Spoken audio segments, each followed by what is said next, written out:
indoor, Buchinho é o líder. Hoje ele está com o auxiliar Samuel. Hoje está com o auxiliar. Queridos, como é bom, que experiência agradável é essa de estarmos na presença do Senhor, né? Tão bom quando estamos entre irmãos, com família. Aí pode ser um grupo menor hoje, nós ainda estamos nesse tempo de férias, muitos queridos viajando, mas a gente fica feliz porque tem alguns que vão e outros que vêm, né? Olha só, que bênção, viu, ter vocês aqui. Não sei se eu vou devolver não, viu? Elas têm um pai bravo, mas eu me entendo com eles depois. São nossas queridíssimas sobrinhas emprestadas, né? Porque filhas dos primos e lá de São Luís, que tem nos dado alegria, né? Tê-las aqui de tempos em tempos. Temos um penapolense também. Que legal, Enzo, ter você aqui, rapaz. Se eu encontrasse, eu falei para ele, encontrasse com ele na rua, eu saberia que era ele, porque é muito parecido com a mamãe, Suzy. A fisionomia ali, a genética prevaleceu. E o Samuel trouxe um casal querido também. Família e o Eduardo. Que legal, já nos encontramos ontem, né? Lá nos 15 anos da Gabi, que bacana. Mas olha, Eli, Sérgio conosco, com um colinho gostoso para Helena. Que bacana, família, ter vocês aqui, viu? Conosco nesta manhã. Né? O Eduardinho ali está só filmando, viu? Está ali olhando para um, para outro, fazendo um reconhecimento da casa. A gente vai, nessas próximas semanas, trabalhar para o berçário, né, Sabrina? Embora, tá aí o negócio está meio devagar ainda, mas nós vamos nas próximas semanas estar com esse berçário tininho. E eu oro para ele ficar cheio. Cheio. Quem quiser uma oração especial, depois fala comigo, né? E a gente vai, né? Pedir a Deus, eu quero fazer beliche, treliche de beijo. Fernando? Já tem coisa. Né? Não, disse que não quer oração. Tem gente aí melhor na fila. Eu já mudei a minha oração. Eu vinha fazendo oração de trigêmeos, mas eu já mudei para trigêmeos, tá, gente? Mudei o N pelo N, para evitar. Trigênios? Trigêmeos, que é para. Porque aí não tem contradição na oração, é só falar amém, pronto, está resolvido. Vamos refletir, meditar na palavra de Deus, tão maravilhosa. Começamos no domingo passado a refletir um pouco na carta de 1 Pedro, e eu quero que você venha comigo na primeira carta que Pedro escreveu. Nós vamos aí logo no início do capítulo 1, refletir nesse texto maravilhoso que é a palavra de Deus.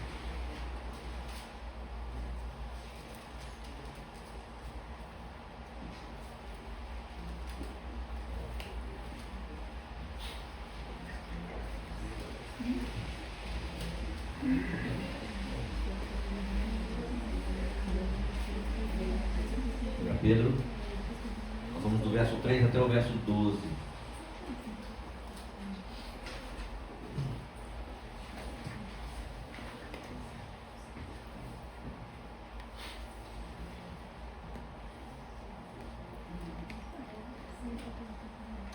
Bendito seja o Deus e Pai de nosso Senhor Jesus Cristo.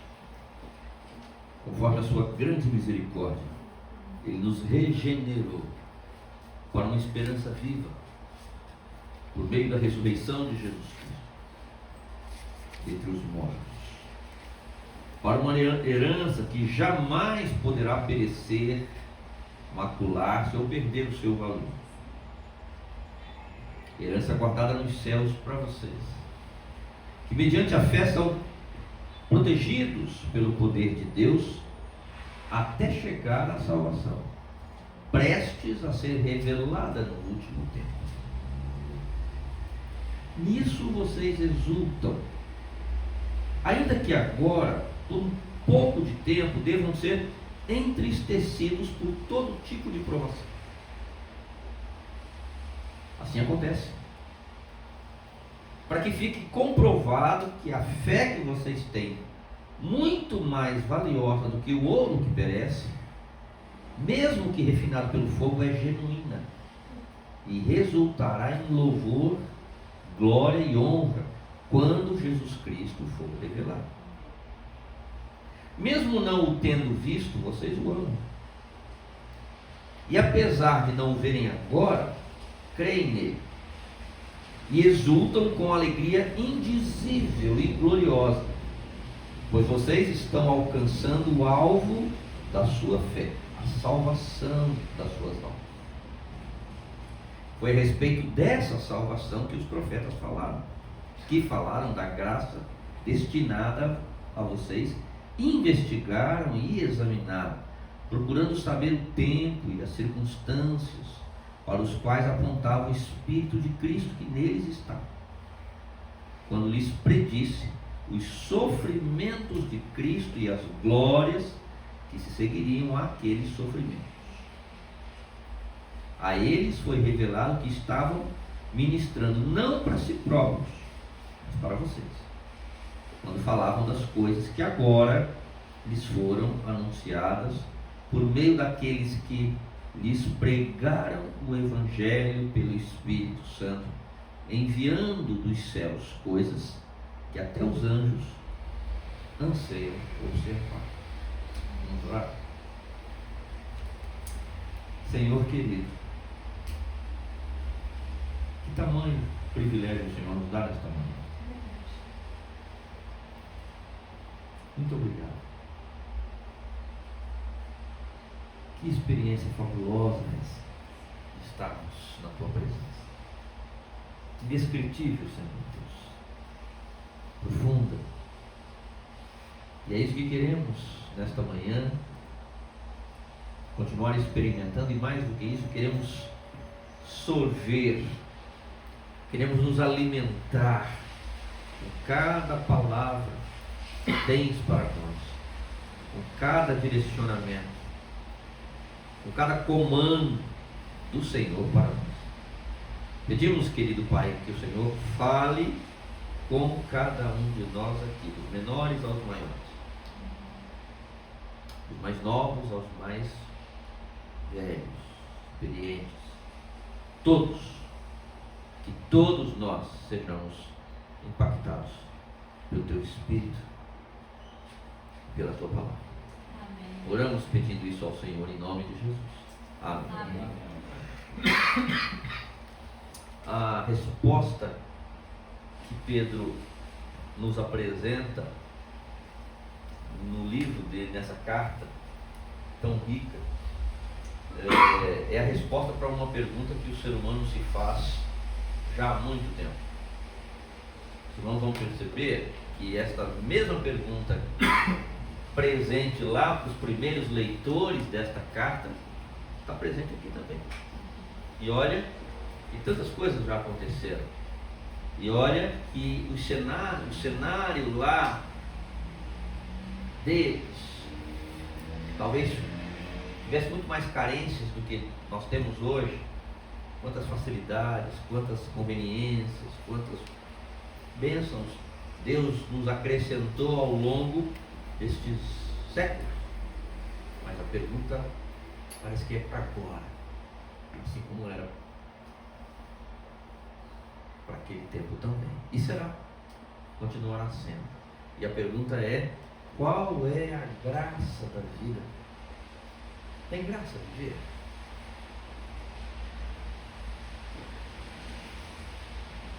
Onde é que está a graça da vida? Será que nas questões materiais, nas conquistas profissionais, no crescimento acadêmico? Onde está a graça da vida? É possível que muitos de nós já tenham feito essa pergunta para si mesmo, ou faça essa pergunta constantemente para si, ou já tenha ouvido pessoas dizendo: olha, eu não estou vendo graça nenhuma na minha vida.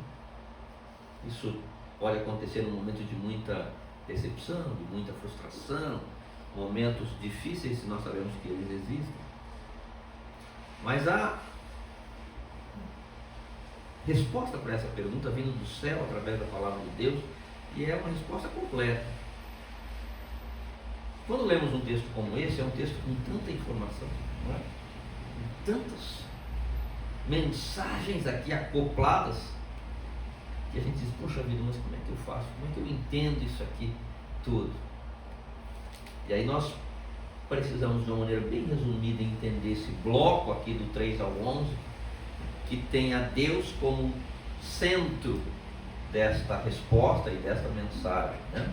Quando ele começa dizendo, bendito seja o Deus e Pai. Ou seja, vamos falar bem de Deus, do Deus Pai. Pronto, aí já daí a gente começa a puxar esse fiozinho e encontrar essa resposta maravilhosa que faz diferença para a nossa vida. Mas a carta de Pedro, ela também tem 3 subdivisões, e a primeira delas é a separação. Ou seja, dentro da graça de Deus, vamos aprender que parte dessa resposta maior da graça, qual é a graça da vida, significa a graça da vida está em sermos separados por Deus. No ano passado, quando lemos os 3 primeiros versos, vimos que esta separação aconteceu desde a eternidade e para a eternidade. O tempo eternidade, a palavrinha kairos no grego, lá no grego do Novo Testamento, ela fala de uma outra dimensão de tempo, não é cronológico como o nosso, mas ele é um tempo eterno, que não tem começo, não tem fim, mas ele tem uma plenitude em que cada coisa acontece no seu devido lugar e no seu tempo certo. Agora, isso nos leva a uma subpergunta. Tá, ok, tudo bem, ser separado é parte da resposta, ser separado por Deus e para Ele. Mas que graça tem ser separado? Toda graça. E é isso que o texto vai nos ensinar nesta manhã. Toda graça que nós podemos encontrar nesta vida começa com esta separação. Talvez se a gente pensar na separação apenas no que diz respeito à fé, as questões da fé, as questões talvez religiosas, ela não faz muito sentido. No passado eu falei daquela amiga nossa, membro de uma outra igreja, que ainda pequena ela recebia a tia, né, chamava os sobrinhos todos, vem aqui todo mundo aqui, e aí ia dar um saquinho de bala de Cosme e Damião para todo mundo, e dizia então para ela, você, Ana Maria, não vai receber, porque você está separada para o outro lado. Ela chorava desesperadamente, e ela pensava, como assim? Porque na cabecinha de uma criança de 5, 6 anos, não ganhar aquelas balinhas, e ainda mais com essa história esquisita de estar separado do outro lado, que lado é esse, que negócio é esse, para ela aquela era uma fala que vinha apenas como exclusão, como rejeição.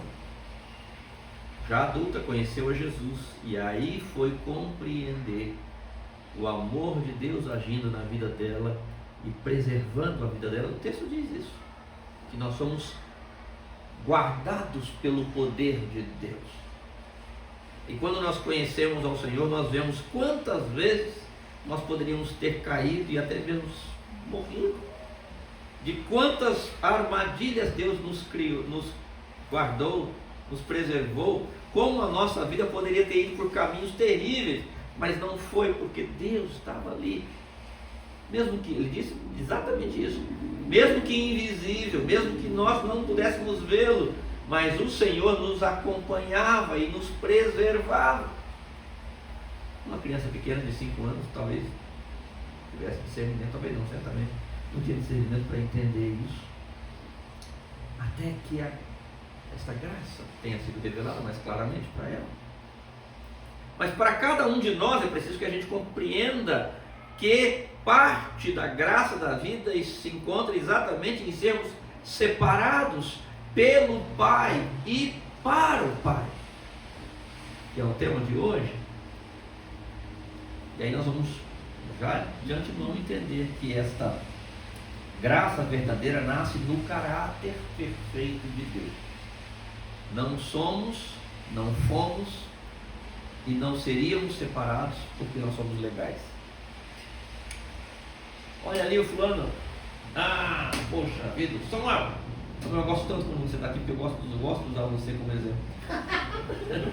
Olha ali o Samuel, que cara, gente boa.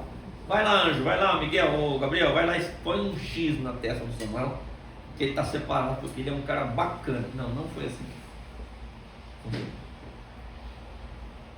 Não é assim que funciona.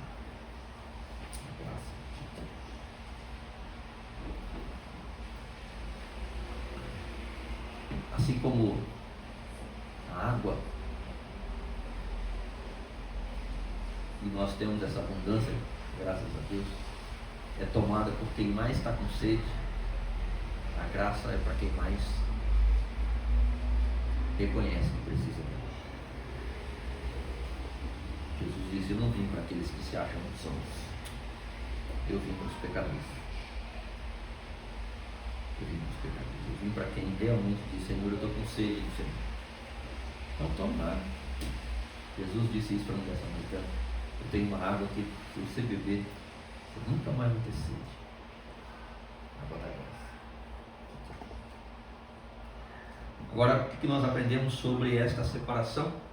Vamos ver aqui, vamos voltar ao texto, para ficar claro o que o Senhor nos ensina por meio de Pedro, aqui através da ação do Espírito. Do verso 3 até o verso 5, ele vai falar aqui da esperança viva. Vou ler novamente o verso 3. Bendito seja o Deus e Pai de nosso Senhor Jesus Cristo, conforme a sua grande misericórdia, ou seja, não é currículo, não é legal, não é nada, é misericórdia. Ele nos regenerou. Regenerou. A turminha da saúde sabe aqui. Machuca, faz um machucadinho ali, daqui a pouco, depois de um tempo, essa pele vai ser refeita. Regeneração. Nasceu de novo. Foi gerado novamente. Ele nos regenerou. Para quê? Para uma esperança viva, por meio da ressurreição de Jesus Cristo. Vamos parar aí.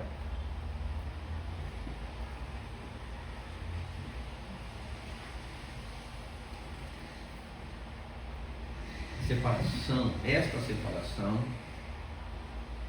ela nos dá algo sem o qual nós não poderíamos viver, sem a qual, que é a esperança viva. Gente, ninguém pode viver sem esperança. Ninguém pode viver sem esperança. Esperança é um componente absolutamente indispensável à vida. Eu já contei esse episódio, ele é muito simples e muito interessante. Meu pai visitou uma cadeia, um do estado americano, acho que foi Carolina do Norte, não sei se nesse dia minha mãe foi junto, mas ele contou essa história de um estado que tinha pena de morte. E ele conversou com o rapaz que era responsável para apertar o botão da cadeira elétrica. Ele perguntou para esse homem: como as pessoas chegam para sentar aqui nessa cadeira no dia que está marcado? Ó, tal dia, tal hora, você pede o seu prato final e a sua senha chegou. Como essas pessoas chegam para sentar nessa cadeira? E o rapaz disse: quando eles chegam aqui, já chegam mortos, porque eles não têm mais nenhuma esperança. Sentou aqui, é só uma questão de colocar as fivelas e apertar o botão e Zé Fininho. Acabou. Uma pessoa esvaziada de esperança, ela não vive mais, de fato.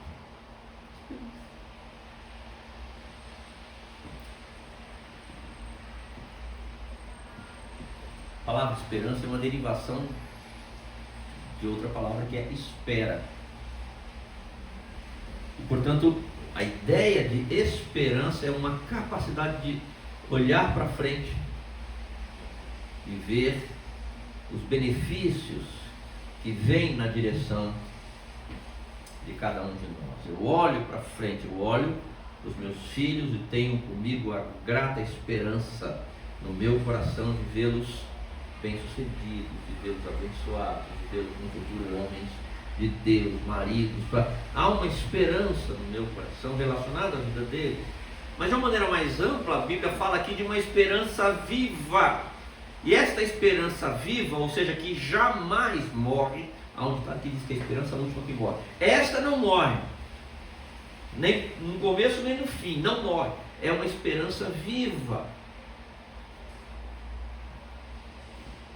Por quê? Porque a Bíblia nos ensina que Deus nos regenera, nos gera novamente para nos dar uma esperança que jamais morrerá. Ela é imortal. A morte não é capaz de vencê-la. Algumas vezes me referi a este caso porque eu tenho um casal, um pastor lá da igreja de Campinas, uma das igrejas de Campinas, por quem eu oro praticamente diariamente. A filhinha deles há 1 ano sofreu um acidente, uma filhinha única, caiu uma árvore, eles estavam celebrando ali o aniversário da priminha, caiu uma árvore sobre ela e matou naquele ano, 6 anos de idade, ou 7, alguma coisa, Isabel. Ontem fez 1 ano. E alguém, ele faz algumas postagens e tal, e alguém colocou assim: poxa, pastor Sérgio, eu não estava sabendo, não estava acompanhando redes sociais e tal, me perdoe, eu também perdi um filho com 3 anos, ou alguma coisa assim, tarará. E aí aquele pastor então disse: fulano, lamento pela sua perda, mas os nossos filhos apenas chegaram antes de nós no lugar que o Senhor separou para nós. Eles estão vivos na presença de Jesus. E nós nos encontraremos com eles lá. Isso. Uma esperança viva. Uma esperança que não pode morrer. Nem a morte é capaz de detê-la. Ela é incontaminável, porque o pecado não é capaz de destruí-la. Ela não desvaloriza. O dólar há alguns anos valia X, hoje vale X, mais 2, pode ser que amanhã vale menos X, não sei, sobe, desce euro, sobe, desce, barra de ouro, pode sofrer a sua casa que valia mais, valia menos, hoje vale menos, outro valia menos, hoje vale mais. Essas coisas oscilam, mas a esperança viva não. Ela tem o mesmo valor. E de onde ela vem? Se tivéssemos pequenos grupos essa semana, eu diria: vai cair na prova isso aqui. A gente tem perguntas para os pequenos grupos. Qual a origem da esperança viva? A misericórdia. É exatamente pelo fato de que misericórdia tem uma palavra, tem um sinônimo no Novo Testamento, que é a compaixão. Exatamente por causa da compaixão de Deus, da misericórdia dele por nós, é que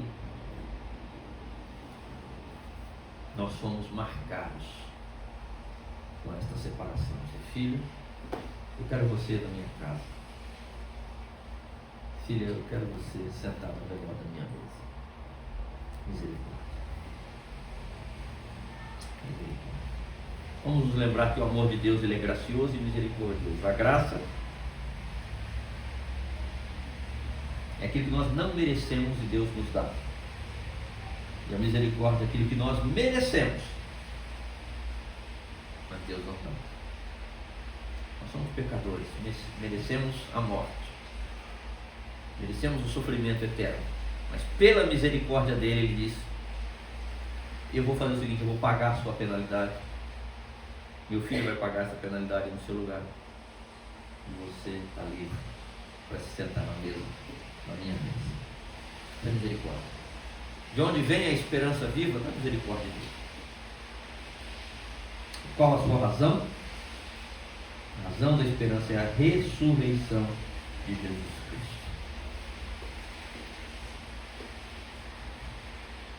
Eu gosto de um autor chamado Lee Strobel. Vani e eu vínhamos falando sobre ele agora na vida para cá. Lee Strobel, ele trabalhou muitos anos como jornalista,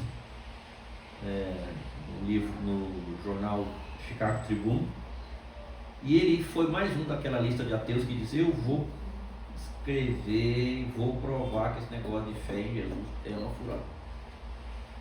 Vou provar. muito dedicado, muito, ele começou então a examinar e começou estudando, por exemplo, a ressurreição de Jesus Cristo. E a gente não demorou muito, esse homem se converteu.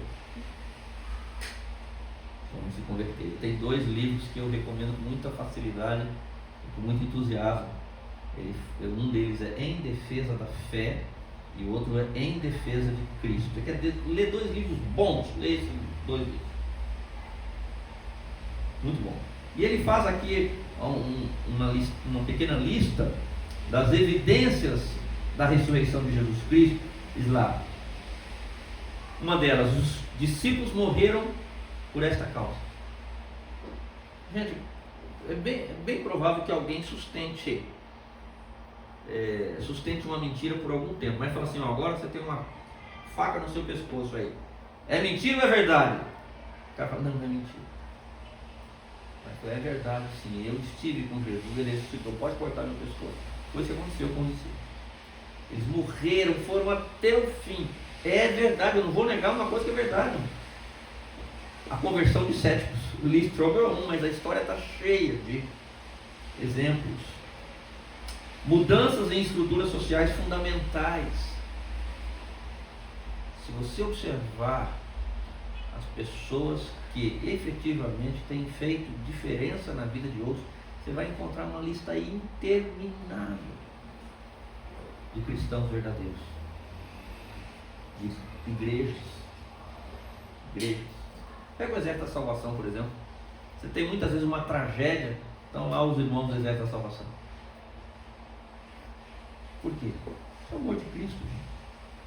Mudando, uma outra aqui, a instituição do memorial da ceia e o batismo nas águas. Olha, não vou dizer diariamente, mas talvez semanalmente, em algum momento, este memorial é celebrado no mundo inteiro, desde Jesus. Isso é uma tremenda demonstração da força do poder de Jesus, do Cristo vivo. E claro, o surgimento da igreja de Cristo Jesus. Olha o que já teve de líder que falou: eu vou acabar com esse negócio de cristão. Vou acabar com essa turma aí, vou cortar o pescoço. E não acaba. Jesus, as portas do inferno não vão prevalecer sobre a minha igreja. Bom, Coreia do Norte. Se alguém for denunciado: eu fiquei sabendo, o vizinho me falou que talvez ali naquela casa, que a cunhada dele, que o filho do primo viu que está lendo a Bíblia. Morte. Já é claro, não vai nem perguntar se é verdade. Fica assim o pescoço. Coreia do Norte é um dos lugares onde o evangelho mais cresce. Apesar da perseguição absurda, não se reúnem num cantinho gostoso como nós aqui. Se reúnem, fazem um buraco no chão, ficam ali 2 ou 3 pessoas, oram, cantam bem baixinho, recitam, porque eles memorizam muito textos bíblicos, memorizam. Este é o culto deles. Dão glórias a Deus. E a igreja cresce. Na China cresce. Isso nos traz aqui uma recomendação muito importante, que os nossos olhos devem estar fixos na esperança viva, sempre olhando na direção daquilo que aguarda-nos. O filho pródigo, aquela história conta daquele pai que estava sempre ali no portão, pensando: em algum momento eu vou ver meu filho apontado. Se você tem expectativas na sua vida, você imagina, sempre pensa nelas. O dia em que eu vou pegar aquele canudo, o dia em que o chefe vai me chamar e vai dizer: você está promovido, salário dobrado. O dia, nós pensamos, o dia em que Jesus Cristo vem nos buscar. Ninguém pode viver sem esperança, mas nós temos a melhor de todas, que é a esperança viva, que não pode morrer, que não pode ser contaminada, que não pode ser roubada. Podem tirar muita coisa da gente, mas a esperança viva está em nós, para a qual fomos regenerados pela misericórdia de Deus. Essa ninguém não. Vamos avançar um pouquinho mais? Do verso 6 ao verso 9. Diz aqui o texto: nisso vocês exultam. Está falando da bênção da esperança viva. Ainda que agora, por um pouco de tempo, devam ser entristecidos por todo tipo de provação. Assim acontece para que fique comprovado que a fé que vocês têm, muito mais valiosa do que o ouro que perece, mesmo que refinado pelo fogo, é genuína e resultará em glória, em louvor, glória e honra quando Jesus Cristo for revelado. Mesmo não tendo visto, vocês o amam. E apesar de não verem agora, creem nele e exultam com alegria indizível e gloriosa, pois vocês estão alcançando o alvo da sua fé, a salvação de suas almas. Nós não podemos viver sem esperança, mas também não podemos viver sem alegria.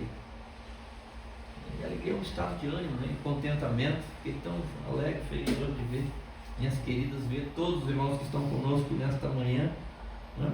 Sabemos que a alegria faz parte, mas é preciso distinguir as alegrias. A alegria não é igual em todos os momentos, por todos os motivos e com a mesma intensidade. A Bíblia então nos fala desta verdadeira alegria, aquela que está sobre as demais.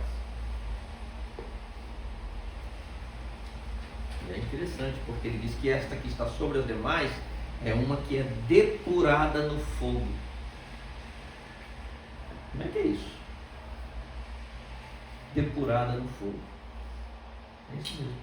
Gente, as aflições, as dores, as lutas, as decepções, as frustrações, sejam elas quais forem, elas fazem parte da nossa estrada. Não tem como alguém nascer e até o dia da sua morte não passar por dissabores. Às vezes, alguns deles frutos das nossas escolhas ruins, mas outras vezes não é fruto da escolha nossa. É fruto de escolhas de outras pessoas que nos impactaram e etc, etc. Não vamos entrar nisso agora. Teologias erradas, inclusive, atrelam isso os próprios discípulos. Viram um cego e falou: Jesus, ele é cego porque quem que pecou? Foi o pai dele ou foi ele? Ele falou: nem uma coisa nem outra. A cegueira dele não está ligada ao erro, ao pecado de ninguém. Naquele caso ele diz: ele é cego para que se manifeste nele a glória de Deus. Jesus o curou.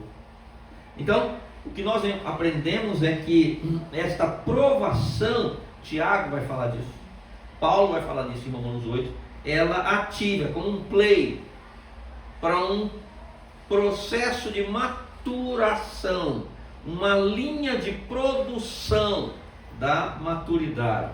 Aliás, eu estou falando, às vezes é mais fácil de mostrar. Romanos 5, eu falei 8, mas assim. Venha comigo aqui para você entender um pouco dessa sequência. Você fala: pô, mas eu estou passando por um momento complicado, hein? Ô Senhor, estou nessa fornalha, não dá para diminuir um pouco a intensidade aí da fornalha, está muito quente, né? Olha só, Romanos 5, versos de 3 a 5. Olha só. Não só isso, mas também nos gloriamos nas tribulações. Ah, isso está pedindo demais. Você já fica feliz quando vem uma tribulação. Chegou a tribulação na sua vida e falou: glória, graças a Deus, estava esperando por isso.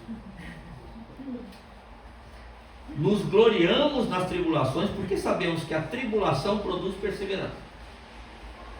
Você só persevera quando você tem alguma coisa importante na sua vida, ou para conquistar ou para segurar. Então a tribulação produz a perseverança, e a perseverança um caráter aprovado. Opa! Fala, você tanto em caráter, fulano um caráter, então, o que é um bom caráter? Pode ter, valor, uma pessoa educada, pessoa educada, mas eu falei um caráter aprovado. Um caráter aprovado, ele, pelo que a gente entende aqui, ele só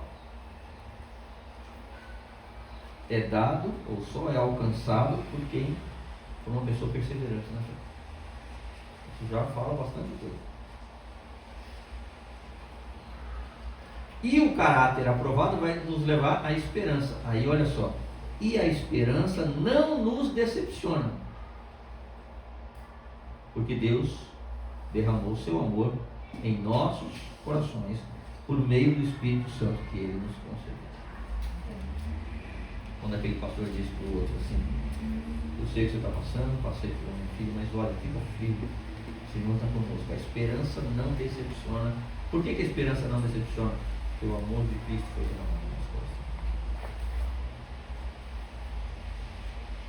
Então, esta separação produz exultação, ou seja, que vai trazer alegria para o meu coração.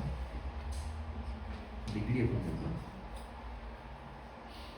Deixa eu correr um pouquinho mais aqui para a gente. Tem tantas coisas maravilhosas, né, nesse texto. Quando depurada, a fé produz alegria em meio ao sofrimento. A alegria do cristão consistente, cristão alimentado pela palavra de Deus, guiado pelo Espírito Santo, a gente pode chamar de alegria da maturidade. Não é uma alegria bobinha, não é uma alegria rasa, não é uma alegria que agora eu estou alegre, mas se alguém falar que eu sou feio, eu já fico bravo, nervoso, acabo trocando, blá, blá, blá, blá. É a alegria da maturidade. O apóstolo Paulo diz, 2 Timóteo 1, verso 12, eu sei em quem tenho crido. Eu conheço o Deus que eu tenho. Mas a minha fé está confiante. Eu sei que eu estou tomando pancada atrás de pancada agora. É pedrada atrás de pedrada. Quantas vezes você já não disse ou já ouviu dizer, nossa, gente, mas parece que quando uma coisa difícil acontece, vem tudo junto, é outra e outra e outra e outra, parece que tudo acontece. Tem hora que o vento é forte mesmo. Acontece. Mas Paulo diz, mas eu sei que eu tenho. Também vale a pena dizer que quando depurada, ou seja, quando ela passa ali pelo forno da aprovação, a fé produz amor pelo Senhor.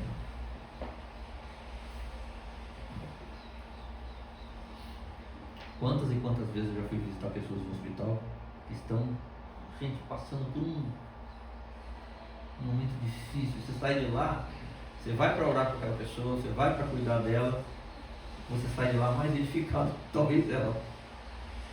O coração daquela pessoa está transbordando de amor.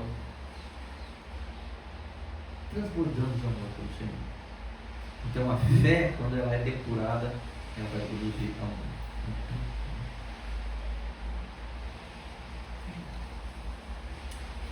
Pedro está falando uma coisa aqui do pessoal que perdeu a casa. Não sei, gente, mas eu fico imaginando, de repente nós temos a nossa casa ali em Atibaia e tal, muda tudo, muda o governo, muda blá blá blá, e você perde sua casa, o carro que você está pagando aí no carnê, você vai continuar pagando, mas não tem mais carro, nem bicicleta você tem, não tem mais nada, você vai, nada, vão te mandar para um lugar lá, ou você vai sair correndo para um lugar onde você possa apenas sobreviver. O que aconteceu com isso? Ah, nunca mais eu tive contato com a minha mãe, com meu pai, com meu filho, você não tem notícia do que aconteceu com ele. Ele está falando assim, vocês exultam nesta salvação, mesmo que agora passando por essas lutas todas. Porque certamente no coração daquelas pessoas tinha certeza de que eles tinham ganho mais do que perdido. Porque ganharam a salvação de Cristo. Isso nos leva a um terceiro aspecto aqui, verso 10 e 12, que fala que essa separação revela o privilégio da salvação. Privilégio da salvação. Deixa eu voltar aqui. Verso 10 até o 12 diz assim: foi por meio dessa salvação, foi a respeito dessa salvação que os profetas falaram da graça destinada a vocês. Os profetas estão lá atrás falando disso. Vou pular para o 12. A eles foi revelado que estavam ministrando não para si próprios, mas para vocês, quando falaram das coisas que lhes foram anunciadas. Eu tenho naquela minha sequência de fascículos, tem um fascículo 4, que é cresça na palavra de Jesus Cristo, que ali eu mostro a presença de Jesus nos 66 livros da Bíblia. Então todos os profetas tinham uma mensagem apontando para Jesus, antes dele nascer, séculos antes dele nascer. É isso que ele está falando. O foco estava sobre Jesus, que agora vocês têm. Então isso é a melhor coisa da vida. Então, separação significa ou revela o privilégio da salvação. Eu diria também agora, para cair na prova, e a pergunta é: qual o maior privilégio da vida? Ter a família que Deus me deu, que família maravilhosa. Ter a profissão que Deus me deu, que é uma profissão que eu gosto. Ter os recursos que Deus me deu, ter qualquer coisa. Se eu pudesse colocar nessa lista, qualquer coisa. O maior privilégio da vida é ser salvo em Jesus.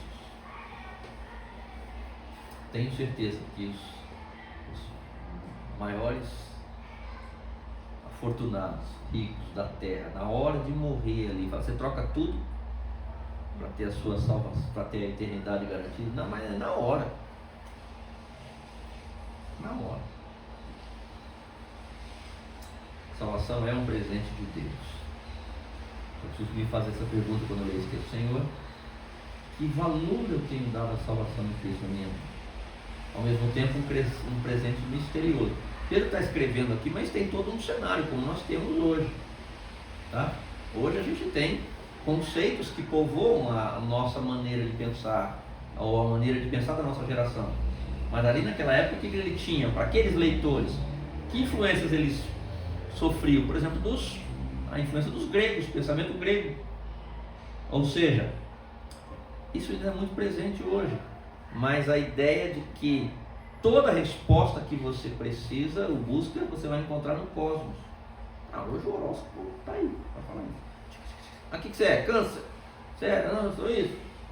Leão? Então é porque você nasceu aqui. Então o cruzamento das estrelas vai dar para você tal. Então o que você precisa de resposta vem do cosmos. Essa turminha tinha essa influência. Tinha um misticismo oriental que dizia o seguinte: não, todas as respostas que você precisa estão dentro de você. A gente vê isso hoje ainda, mas naquela época talvez fosse mais forte ainda. Aí nós vamos para Jesus, a palavra de Deus que nos ensina que todas as respostas que nós precisamos encontramos em Jesus. Amém. Em Jesus. Ele é o Criador de tudo e todos, conhece o seu interior, sabe exatamente o que você está pensando agora, você está sentindo agora. E diz a Bíblia que ele tem um jugo suave, ou seja, ele tem um plano de governo para a sua vida que é nota 10. E é um presente personalizado, vamos lembrar disso. Ele é feito sob medida para você, para mim, para o Eduzinho, Duduzinho que está ali. Deus tem um plano de salvação para ele perfeito. Perfeito. Não falta nem sobra. Isso é maravilhoso. E é por isso, queridos, que a separação é feita por Deus, pelo Pai e para Ele, para que nós aprendamos a viver com esperança, a nos exultarmos aqui no nosso interior, nos alegrarmos e nos estimularmos a cada dia, encorajarmos a cada dia pelo privilégio que Ele nos deu, que é o privilégio da salvação. Uma palavra final para você e para mim: que nenhuma das suas esperanças, e ter esperança é fundamental, sem elas a gente não vive, mas que nenhuma delas sejam maiores que a esperança. Amém. Vamos orar? Querido Pai, obrigado porque o Senhor nos transmite uma palavra tão linda como essa, escrita por Pedro há tantos séculos atrás, mas movida pelo Teu Espírito, que chega até nós, chega até o nosso coração nesta manhã, e nós pedimos que dele, do nosso coração, ela não seja tirada. Ao contrário, que todos nós, não apenas agora, não apenas quando deixarmos aqui este encontro, mas que durante a nossa vida nos lembremos que esperança maravilhosa que o Senhor nos permite ter, que ela nunca saia do nosso coração, esperança viva, e que nela nós nos alegremos, nela nós nos motivemos. Seja conosco, Senhor querido. Mantém-nos firmes na Tua palavra, para que as nossas raízes sejam cada vez mais profundas e de nós, o Senhor, em nós, o Senhor encontre frutos que Te agradam. Amém. Oramos assim pedindo isso ao Senhor em nome de Jesus. Amém.